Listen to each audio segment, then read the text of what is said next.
Right, well, let's talk about your new signing first of all. It's a guy who's obviously playing in the Championship only last season. What do you like about him? Well, yeah, my first impression of Jodi was a long while back when I was working at League One level, and he played against us and was very difficult to play against because he can change direction very well and has really aggressive, good delivery, and he's brave to take the ball. I saw all those qualities, and then briefly last season as well, working in the Championship, I saw some actions of his, and he looked like a very comfortable Championship player. And yeah, he has really good qualities as a player, and we spoke to a number of people that had worked with him and played with him, and he has really good character references as well, which is equally important to us. He's obviously had injury problems and not played huge amounts of football for a little while. Are you confident that you'll be able to see plenty of him between now and the summer, should you want to? Yeah, I think if we had lost a player and we were trying to fill a void, then you would be more concerned because you would need to bring a player in who can hit the ground running, play every minute of every game, and whatever. But I think we have already a number of good players. We're in a good position, so we are bolstering the group. We're bringing in more quality. So I'm quite calm about the fact that we're unlikely to be able to put Jodi in every minute from the beginning. I don't think that would be right anyway. I think there's a number of players that have performed to a very high level and have put the club in a really good place. So I think it's a great addition, really great addition, and we have the quality around him to help him to get fit and do that in a more calm way without forcing the issue. And not looking even more longer term with him. Is it a case of having a few months now and thinking maybe if all goes according to plan for everybody, of making it permanent in the summer? Because as you say, you're not filling a gap in the meantime. Is this a longer term vision in that sense? Well, I think that many things can happen. Of course, we need to see Jodi on the pitch and perform well, and we want him to enjoy being here and working with myself and the staff and the players. And then, of course, if we have a great experience, then I imagine that we will try to make something. But at the moment, honestly, we're not on that page at the moment. We know that there is a very good player of really high quality that probably without the injuries it would be impossible for us to achieve that type of signing. So we have to be calm and patient and do things correctly, and then of course once we've done that, we can see then in the future if there is more chance to see Jodi, more long term. How important is it at this stage of the season, especially in the title race that you're in just at the moment? How important is it to be bolstering the squad, adding numbers, adding a bit of quality, adding another option in there? Yeah, I think so because the season is beginning to become tough physically and is becoming tough mentally, of course, and like for every team for every season is a similar pattern, and so it makes sense, I think, to bring fresh troops in, to help us and give everybody a lift because now they have a new teammate to try to impress and try to learn that how to play with that player, and maybe they see some qualities they're really excited by, and all these type of different things. So I think it makes sense now to try to bring some additional players to the group.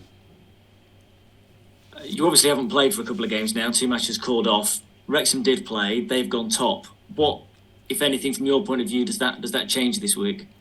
No, I think that Wrexham are in incredible form and a very good side, and now they're in a position where uh, they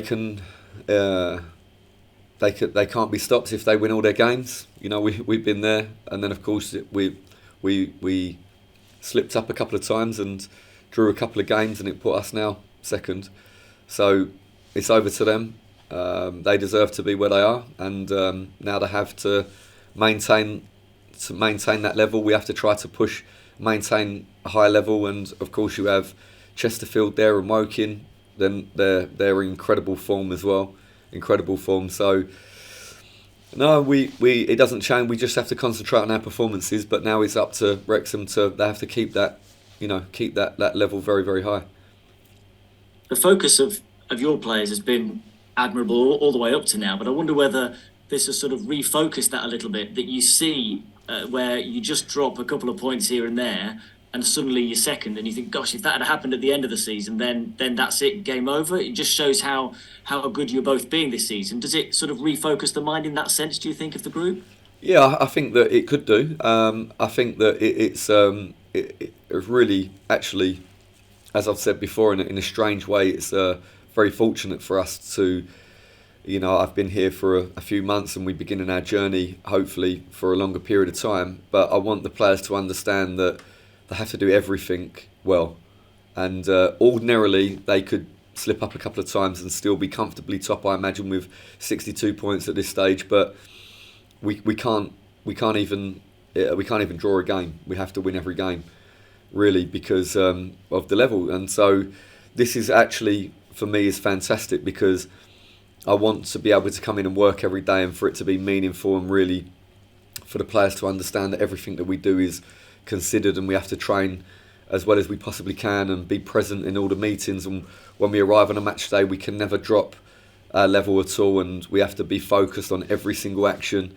All of these things that I talk to the players about day in, day out, when they see, the result and what happens if you draw a game and draw two games, then they know that I'm telling them the truth, and that we have to maintain that level. And I think going forward, if we can build that mentality that we have to be absolutely performing in an incredible way week in, week out, then we will do well. We will do well as a group over, if we can make that the mentality going forward. It strikes me as quite an interesting balance for you to have to try and find between the players understanding the importance of those points when they're out on a match day, but not suffocating under that pressure, also wanting to be able to relax and express yourselves and play the great football that you want to play. No, exactly right, and that's the challenge, and there's no shortcut to that.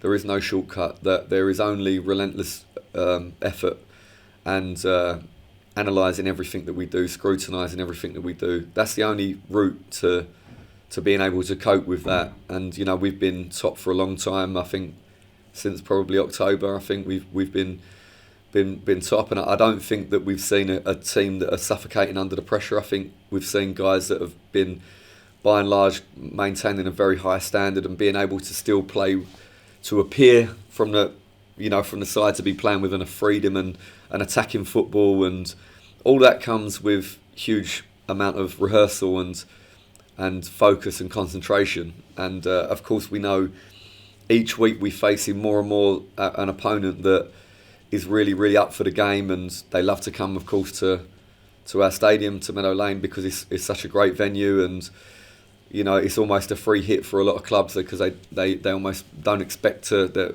come away with anything. So they're playing with a complete freedom very often, and again, these are all things that I want. These are all challenges that I want us to live through, because in order for us to be able to be successful for over a period of time, we have to learn to every single day be at our very best. And this is the toughest lesson that I'm sure the players will ever face. They're unlikely to ever play in a league as aggressive as this. Having had a couple of games called off and then seeing Wrexham go and win, how desperate is everybody to actually get out there and play the game this weekend? Yeah, we want to play so badly, and it's very difficult because, as you can imagine, the week is very much planned around building up to the game, and everything really, of course, is about the game, and we work backwards from the performance. We work backwards. What's the best thing to do the day before the game? What's the most appropriate thing to do 2 days before the game? What's the most, and so on. When of course that is then changed, like on the day of that big event, is very difficult then to make a plan very quickly, and then of course you have to change the mindset of the players in the space of a few hours to try to get them in the right place to train correctly and take some positives away and try to use the time as best you can. But that is not easy for anybody, and that's a challenge that many teams have, and we're no different. And I'm sure many teams have approached it in different ways, but we try to make sure that we maintain a high level of motivation to train well and use the time that we've had appropriately, really. But it's very frustrating. Yeah. Well, looking forward to Saturday. Thanks, Luke. Thank you. Hi, Luke. So obviously the rescheduled fixture with Solihull Moors has been announced for next Tuesday.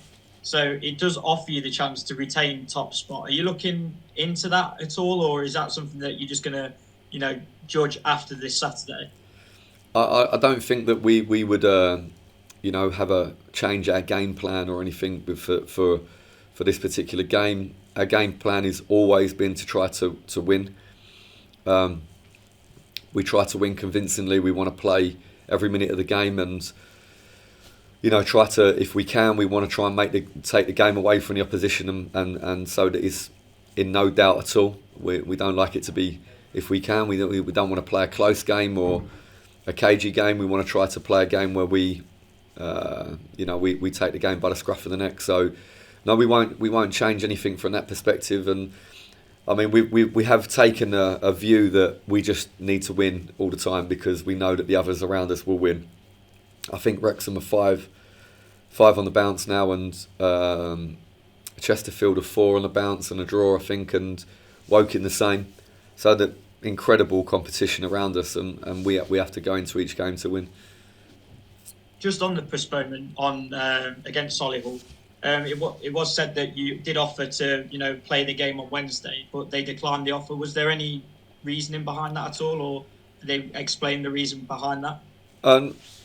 No, we took a view early that we felt like we had a good idea of the temperatures, and that whilst the game may be able to be played on the Tuesday, we felt very, very confident it almost definitely would be played on the Wednesday. So we tried to rearrange, but then we don't know the situation with Solihull in terms of their preparation and the plans that they'd made and all these different things. We don't know, and we don't pry into that, but we felt like it was a good option and it was rejected.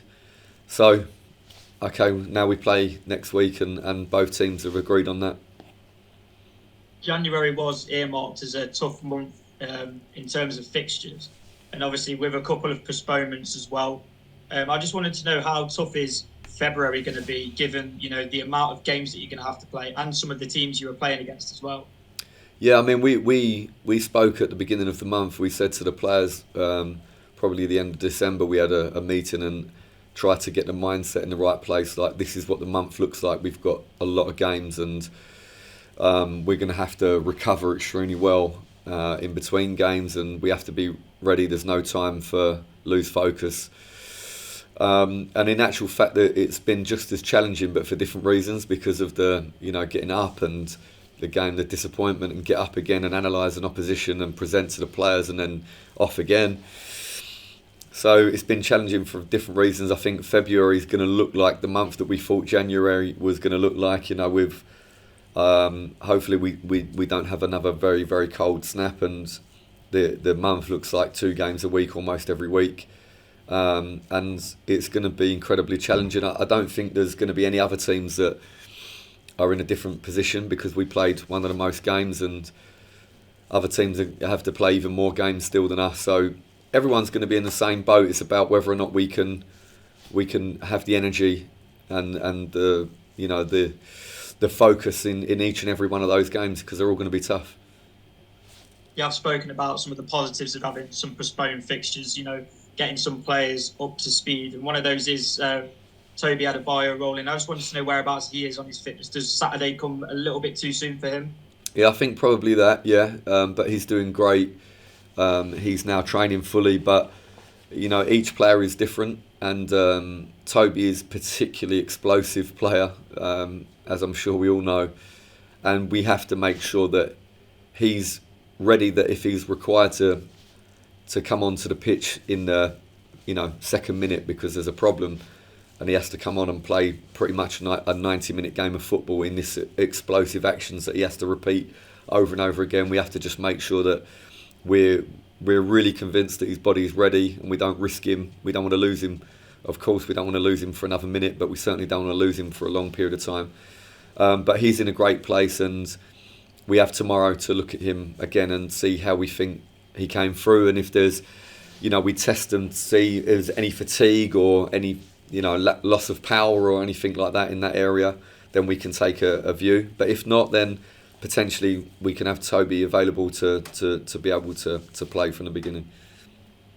We've already spoken to your new signing, Jodi Jones, and he explains the type of player he was. And was that a particular area, like in that attacking midfield role, that you were keen to strengthen, given that you'd lost Kevin at the start of the window as well? Yeah, exactly. I think we lost that type of player, a creative attacking player, a goal threat, and we felt as a club we needed somebody, with similar attributes, the sort of aggressive in the final third with that type of quality, and of course Jodi is ideal for that. And then Tiernan's joined Boston United on loan for the rest of the season. Joins up with Luther there. Was that always the plan to send him out on loan, given that you've signed Archie now? Yeah, it was, and I've been very, very impressed with Tiernan. I think he's made a leap forward in his maturity, and I think this gives him another opportunity to prove that he's ready. And it's a really good club for him to go to. But yeah, he's all round. The way he's conducted himself in recent weeks with us has been brilliant, and he's really now stepping forward into a different type of mindset, which we've been looking for. We put pressure on Tiernan to do that, and he's starting to deliver now, day in, day out. And then just finally from me, third time lucky this weekend to beat the consecutive unbeaten run in the league. How fitting would it be to do it in front of your fans in the first Saturday 3 p.m. since the end of November? Yeah, it would be amazing. Honestly, it would be amazing. I think, we're desperate to play. We're desperate to win in front of our people, and we want them to be excited by us and have the energy that we've had so many times. We want them to feel like part of the performance and join in and give them a great result. So everyone is thinking about that here. That's our priority.